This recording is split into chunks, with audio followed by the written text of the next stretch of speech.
Olá pessoal, tudo bem com vocês? Aqui é o professor Wesley.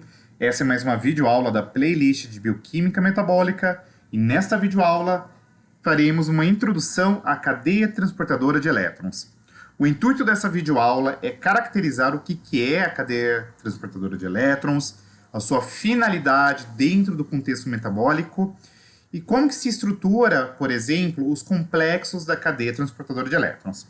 Nas aulas subsequentes, nós veremos aí alguns meandros, como, por exemplo, como que se dá o processo de reoxidação, a questão das espécies reativas de oxigênio que são formadas durante esse processo, a questão de como que a cadeia transportadora de elétrons e a fosforilação oxidativa se interligam e finalizaremos o tópico de metabolismo do carboidrato para conseguirmos aí, por exemplo, discutir outras questões, como, por exemplo, metabolismo de aminoácidos, de ácidos graxos e etc. Beleza? Então vamos lá?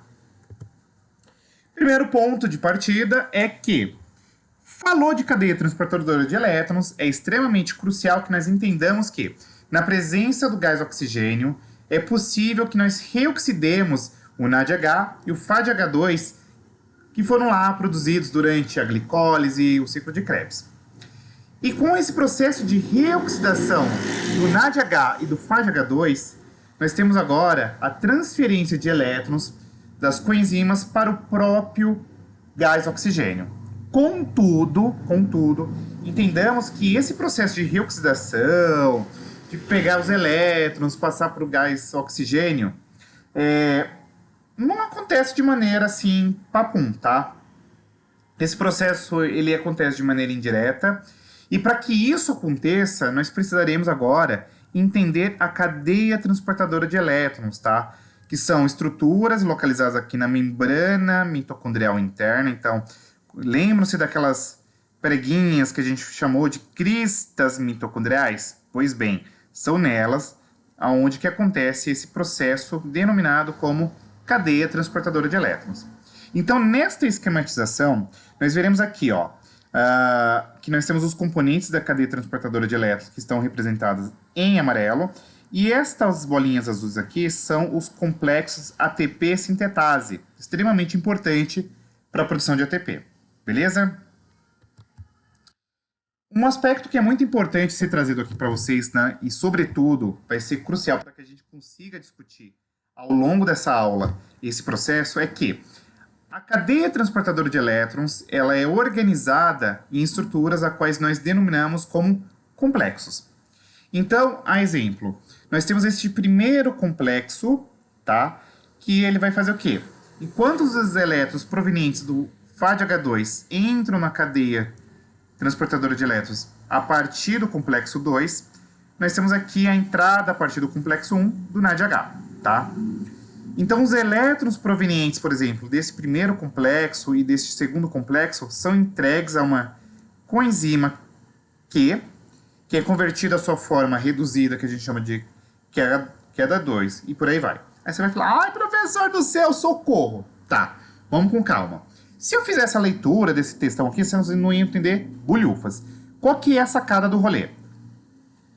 Nós veremos que tem toda essa organização dos complexos, e a ideia é que nós tenhamos aqui o processo de reoxidação e a passagem de elétrons através desses complexos, e posteriormente esses elétrons eles são capturados pela molécula de gás oxigênio e são convertidos em água metabólica, beleza? Então vamos lá. Vamos começar pelo seguinte aspecto. A maioria dos componentes da cadeia transportadora de elétrons se agrupam em complexo 1, 2, 3 e 4. E aí você deve estar se perguntando, tá, professor, mas o que é um complexo? Complexo, muito simplificadamente, nada mais é do que um conjunto de várias subunidades proteicas que se associam a estruturas que nós denominamos como grupos protésticos, como, por exemplo, FMN, FAD, centros ferro-enxofre, grupamento M, íons cobre e etc. De maneira qual, é importante nós ainda trazermos na nossa discussão que, para além desses complexos, nós também temos as coenzimas Q e o citocromo C, que não fazem parte de nenhum desses complexos. Entretanto, são extremamente importantes para que nós tenhamos aí a passagem desses elétrons através da cadeia transportadora de elétrons, beleza? E aí, como que funciona esse rolê, por exemplo, dos elétrons passar através desses complexos, da coenzima Q, do citocromo C, até chegar ao gás oxigênio? A ideia é que nós tenhamos aqui, ao longo dessa cadeia transportadora, os elétrons se organizando em ordem crescente de potencial de redução. Ou seja, ele vai partir do componente de menor afinidade por elétrons até aquele que tem uma maior afinidade pelos elétrons. Então, qual que é a sacada? Nós temos aqui o complexo 1 que tem uma menor afinidade por elétrons, e esses elétrons eles vão percorrendo esses complexos até chegar, por exemplo, no complexo 4, que é aquele que apresenta a maior afinidade por elétrons, e posteriormente esses elétrons são agora capturados, aceptados pelo gás oxigênio, sendo convertido aí posteriormente em água, tá bom? Então vamos olhar aqui com cuidadinho, ó. Então essa tabelinha, ela foi tirada do Baiardo, tá? Então tu tem aqui os potenciais de redução padrão aí dos componentes da cadeia transportadora de elétrons. Então nós temos aqui o complexo 1, 2, 3 e 4. E nós iremos observar que a sacada é que o potencial de redução padrão em condições bioquímicas, que é esse E0', ele nos reflete justamente a capacidade de uma determinada espécie química em ganhar elétrons. Desta maneira, o quão maior for o valor desse potencial de redução padrão, maior é a afinidade da espécie química por elétrons. Então percebamos que você parte aqui, ó, de menos 30 até, por exemplo, mais 0,55. Ou seja, o complexo 4 ele apresenta uma maior afinidade por elétrons quando comparado, por exemplo, aos complexos 3, 2 e 1. Beleza? Então vamos dar uma olhadinha aqui no primeiro complexo, o complexo 1. Qual que é a sacada dele? Que nós tenhamos aqui a entrada de NADH, e nesse processo de entrada do NADH, você tem agora a redução a NAD. Então, o que é importante vocês guardarem aqui de informação, se atentarem com carinho? Reparem que nós temos aqui um processo de oxidação do NADH pela coenzima FMN, tá? E essa coenzima aqui, perdão, FMN, ela faz a retirada de um próton de hidrogênio da matriz mitocondrial e, logo em seguida, nós temos aqui a passagem de elétrons para a coenzima Q, também chamada de ubiquinona, tá? A coenzima Q, ela também pode apresentar-se aí na literatura com esse nome, ubiquinona. E aí, mais dois prótons, são retirados aí da região da matriz e são agora ligados para uma região aqui chamada de espaço intermembranas. Tá? Dessa maneira, você tem agora a formação da espécie reduzida da ubiquinona H2, tá?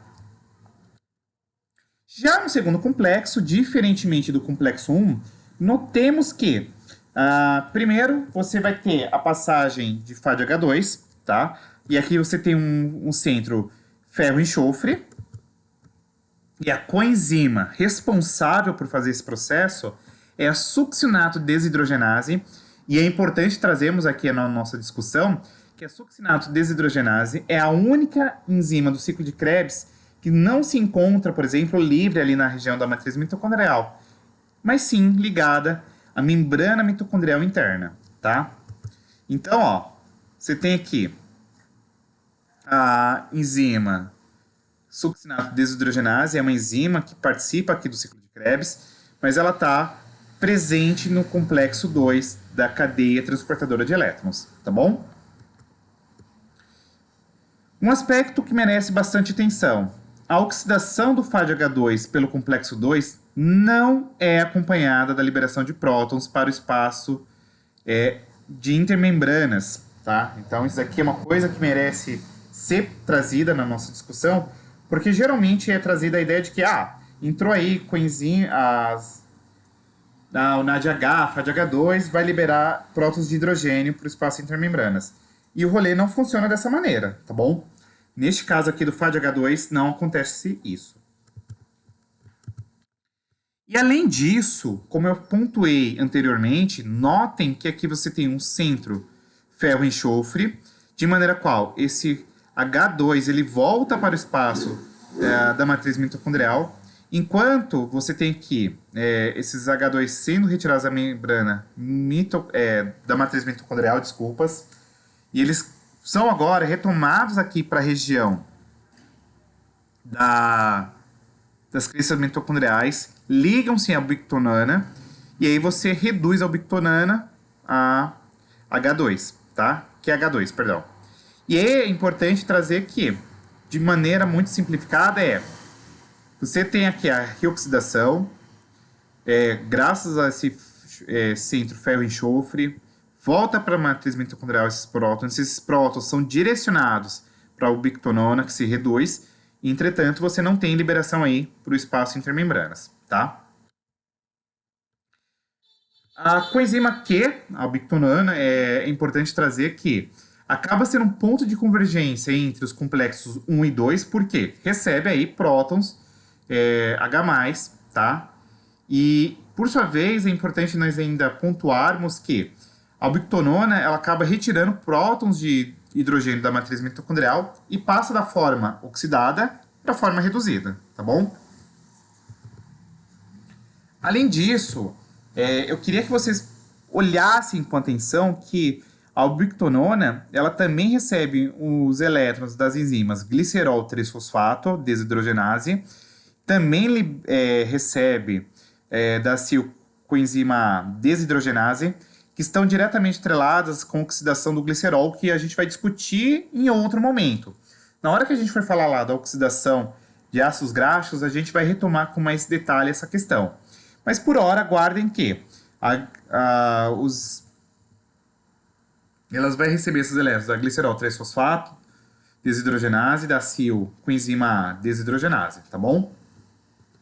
E é importante ainda nós trazemos aqui na nossa discussão que ambas essas enzimas possuem o FAD como grupo protéstico. Beleza? Já o complexo 3, ele transfere elétrons da coenzima Q para o citocromo C em duas etapas, que nós chamamos de ciclo Q, e durante este processo, 4 prótons são liberados aí da mitocôndria. Então vamos dar uma olhadinha. Qual que é a sacada? Antes da gente analisar propriamente dito o ciclo Q, é muito importante que nós entendamos que a coenzima Q recebe ou doa seus prótons em elétrons. Então, a sacada é que a ubiquitonona, a coenzima Q, ela acaba gerando espécies radicalares. O que significa dizer isso? Ela não é capaz de receber simplesmente os 2 prótons de hidrogênio e 2 elétrons ao mesmo tempo. Num primeiro momento, ela vai receber apenas um próton de hidrogênio e um elétron, transformando-se em uma estrutura a qual nós chamamos de cine-ubiquitonona, a qual vai possuir aqui um elétron desemparelhado e, portanto, acaba sendo uma espécie radicalar. E, posteriormente, essa semi-ubiquitonona recebe mais um elétron e mais um hidrogênio, deixando de ter aqui esses elétrons desemparelhados e convertendo-se a sua forma totalmente reduzida, tá? É importante ainda ser pontuado que a ubiquinol, que é essa forma reduzida aqui, não é capaz de ser oxidado em uma única etapa, perdendo um próton de hidrogênio e um elétron por sua vez, tá? Então ela precisa passar por estágios, por pequenos momentos. Então você tem esse step 1 e esse step 2, beleza? Já o complexo 4, ele transfere elétrons do citocromo C para o gás oxigênio, convertendo-se aqui em água metabólica, e durante esse processo, os prótons são liberados da mitocôndria e, adicionalmente, prótons da matriz mitocondrial são utilizados aqui para a síntese de água metabólica. Portanto, qual que é a sacada? Você tem aqui o citocromo C, ele vai transferir esses elétrons aqui para o complexo 4, que, como eu falei para vocês, apresenta uma maior afinidade pelos elétrons. Esses elétrons são direcionados aqui para o gás oxigênio E aí, os próprios prótons de hidrogênio da matriz mitocondrial são unidos aqui para formar a água metabólica. Por sua vez, é importante nós ainda trazermos aqui que, qual que é a sacada? No complexo 4, tu tem, a priori, esse processo que eu descrevi anteriormente, tu tem a transferência de 4 elétrons para o O2 de maneira quase que sequencial. O que significa isso aqui? Um elétron ele é doado por vez aí ao gás oxigênio, tá? E aí a redução parcial de gás oxigênio por adição de um elétron a cada vez acaba gerando espécies reativas de oxigênio, tá? Então, tu tem aqui oxigênio, ânion, radical superóxido, peróxido de hidrogênio, tá? E, por sua vez, essas espécies reativas de oxigênio geradas aqui no complexo 4 não são danosas ao organismo, já que não são capazes de reagir aí com outras moléculas, tá?